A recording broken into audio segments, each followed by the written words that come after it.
안녕하세요. 2024년 1학기 중간고사 도곡중 내신반 소개를 맡은 강사 윤진입니다. 일단 도곡중의 내신을 한마디로 특징을 설명 한번 해볼 건데, 먼저 첫 번째로는 기본에 충실해야 하는 점이고요. 그리고 덧붙여서 다양한 서술형을 대비할 수 있어야 되는 게 도곡중 내신의 특징이라고 할 수 있습니다. 일단은 기본 충실이라는 거는 본문의 내용을 확실하게 이해하고 있는 점, 그 다음에 교과별로 나오는 핵심 문법을 정확하게 활용할 줄 알아야 된다는 점이 도곡중 내신의 특징이라고 할 수 있습니다. 영역별로 일단 특징을 조금 살펴보면요.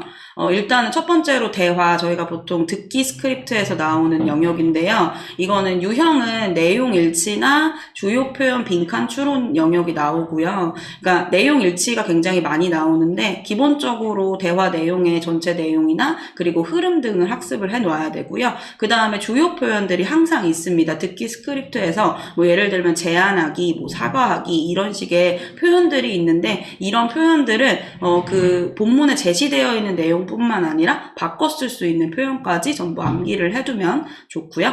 그 다음에 두 번째로는 어휘인데, 어휘는 크게 영영풀이랑 그 다음에 어휘 문맥 추론, 이런 영역들 두 개로 나눠져 있고요. 학교 프린트에서 영영풀이가 나갈 거예요. 그래서 이 학교 프린트 영영풀이는 필수적으로 암기를 해주셔야 되는 부분이고, 그 다음에 이제 예문을 활용해서 그 예문 안에 이제 빈칸을 뚫어놓고 여기에 들어갈 단어의 영영풀이를 올바른 것을 고르세요. 뭐 이런 문제가 나오기 때문에 예문 활용 및 그리고 품사 같은 것들 염두하면서 암기해 두시면 좋고요. 그 다음에 도곡중만의 특징 중에 하나는 원어민 수업에서 항상 어휘 문제가 2개씩 출제된다는 건데, 보통은 어제 원어민 선생님 PPT에서 출제가 되는 경우가 있고, 요게 나온다고 뭐 이렇게 중요 표시를 해주거나 하는 부분이 많기 때문에 수업 필기 충실하게 하고 저에게 전달을 해주는 게 굉장히 중요합니다. 그리고 세 번째로는 이제 어법, 문법인데요. 문법은 크게 이제 유형으로는 오류 찾기, 문장 전환, 그리고 쓰임, 영작, 요렇게 4가지 유형으로 등장을 하고요.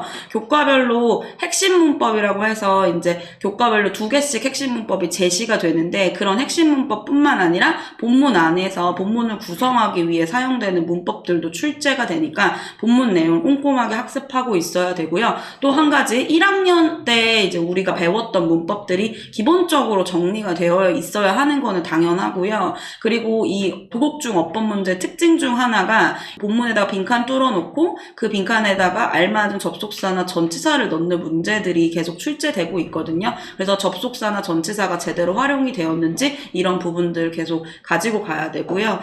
그리고 핵심 문법을 활용해서 영작이 출제되는 경우가 있는데, 서술형 문제가 아니라 객관식으로 다음 핵심 문법을 정확하게 사용해서 영작한 것을 고르세요. 이런 문제들이 1개에서 2개씩 항상 출제되고 있기 때문에 핵심 문법은 정말 꼼꼼하게 영작까지 다 이제 바로 활용할 수 있게끔 공부를 해놔야 됩니다. 마지막으로 독해인데, 독해 같은 경우에는 이제 다른 학교에 비해서도 더 많이 내용 일치나 혹은 지칭 추론 문제가 나와요. 지칭 추론이라는 거는 이제 다음 중 이제 똑같은 사람을 가리키는 게 아닌 것은 뭐 이제 이런 거 나오는 건데, 역시 다 내용 이해에 기반한 것들이거든요. 그래서 충실하게 내용 이해를 하고 있는지를 질문을 많이 하기 때문에 도곡중 내신을 대비할 때는 일단 본문이나 대화 스크립트 내용들, 내용에 대한 것들을 확실하게 숙지를 하고 있어야 되고요. 그리고 또 이제 도곡중의 작년 내신 문제 중에 좀 독특했던 문제가, 본문에 있는 해석을 다 주고 한 뭐 5개, 6개 해석을 준 다음에 다음 해석에 기반해서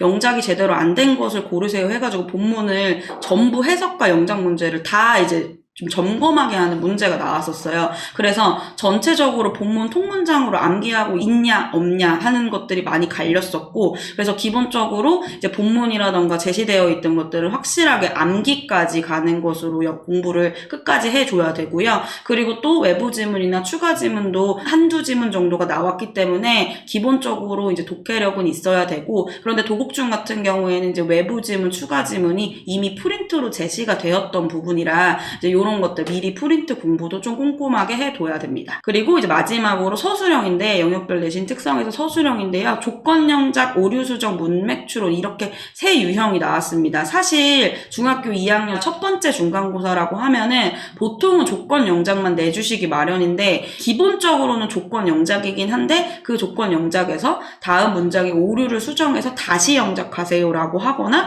다음 대화문의 빈칸에 들어갈 말을 영작하세요, 이런 식으로 문맥 추론까지 좀 확장해가지고 내신 부분이 있거든요.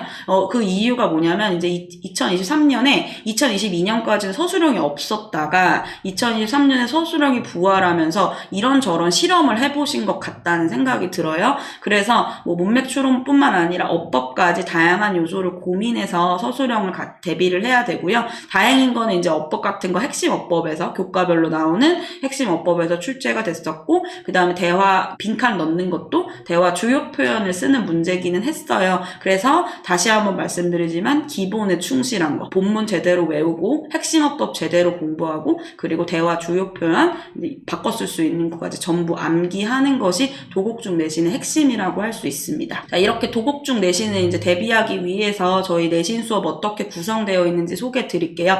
첫 번째로는 내신 단어랑 그 리뷰 테스트를 이제 테스트 쭉 하고요. 단어는 계속 누적을 해서 테스트를 하고, 리뷰 테스트 통해서 이제 그 전에 수업에 배웠던 내신 내용들 누적 복습할 수 있게끔 구성했고요. 두 번째로는 본 수업에서는 교과서 독해나 그다음에 문법 수업, 그리고 학교 프린트 우리 친구들한테 다 받아가지고 타이핑해 놓은 상태로 그 학교 프린트 암기하고 그다음에 이해할 수 있도록 강의하고 있고요. 그리고 마지막으로 이제 그 뒷부분 시간 조금 할애해서 본문이라든지 학교 프린트 나오는 추가 지문, 통문장 암기 도와주고 있고요. 그리고 도곡중에 이제 특화되어 있는 여러 가지 문제들 추려서 예상 문제 풀이까지 해서 진행이 되고요. 이제 본 수업은 여기까지가 끝이고, 만약에 이제 암기가 조금 부족하거나 이해가 조금 부족하다 하는 학생들은 제가 후관리에 남겨서 이제 친구들 조금 더 이제 보충할 수 있게끔 도와주고, 여기서도 만약에 좀 힘들다라고 하는 친구들 주말 스파르타 클리닉까지 진행하고 있습니다. 그럼 이런 도곡중 내신 수업 일정 한번 소개해 드릴게요. 일단 월요일, 금요일, 화요일, 목요일 이렇게 나눠져 있고요. 월금 화목 둘 다 5시부터 7시 반까지 전체 수업 7번에 직전 보강 하나 추가돼서 7+1로 수업하게 되고요. 일요일 수업 같은 경우에는 일요일 오전에 진행이 되고 전체 수업 3번 하고요. 그리고 직전 보강 1번 이렇게 구성이 됩니다.